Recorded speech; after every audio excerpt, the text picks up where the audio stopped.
I just wanted to talk today about how inspiring Jesus is.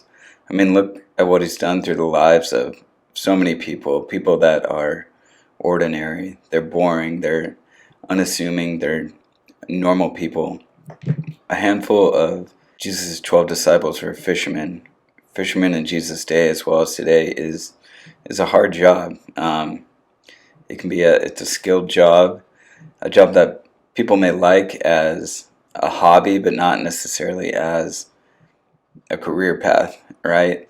Like we see a shortage in skilled workers and things like that because they're hard. It's hard work every day to go and do that for 8 hours a day.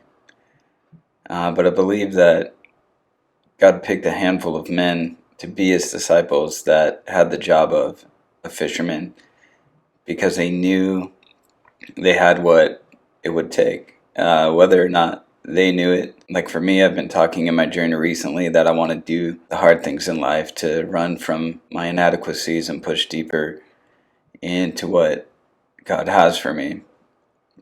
And so with Andrew, Peter, James, and John, which are four of the 12 disciples, they were fishermen. They were these skilled workers, and they were skilled men. They knew what it was to work hard, to push through the unknown. If they would receive, a catch that day, they cast out the nets. They got everything out. They made their nets, pushed that boat out into the Sea of Galilee, and they just didn't know what was going to happen. But they went out and they did the work regardless of the outcome, because they needed to, just like we need to push ourselves and work hard. And so God is building up in you like he's building me up. He's laying the groundwork for you to do things right now, because although his burden is light, he knows the struggles of what the days can bring. He knows this because he came down to earth and he lived it. We can take comfort in that, comfort in knowing that the Son of the creator of the universe, of you and me, the creator of everything in this world, he didn't just tell us to go out and do things that were hard, uncomfortable, and at times scary without doing it himself. He also lived it out in his own life. And we can take hope in this as well, because God's perspective, time in this world is brief. It's a puff of smoke. And so no matter how long or intense your suffering may be, or the things you want to change, it'll be short compared to the joys of eternity that we can have. So let's get out there. Let's do the hard things. Push into this real, true life that God wants for you. Not just the mundane of making money, working, just volunteering to volunteer, to serve. Push into it as if that's your job, knowing that things are going to be hard. Go into that knowing that it's going to bring you closer to God. And you have to have that mindset of, this is going to encourage me to understand Jesus more, to live a life like him.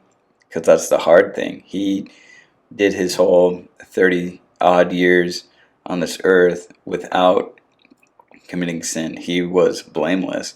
And how hard is that for us every day? And obviously we can't do it. It's impossible, but we can work towards it. Like, why would you just want to sit on the couch and be lazy? Even though it's easy, after a while that creeps up on you and it makes your life harder because you weren't trying to do something hard. You weren't pushing yourself. And that's not life. That's not how life is intended to be through the eyes of Jesus and what God wants you to do. He wants you to give you the hard things in life because they are in an effort to make you more like Jesus. Like, his whole ministry was hard and worked with people that he didn't get along with, and people that made fun of him, people that got in his way to stop him from doing what he wanted and what he needed to do. To push, take some time.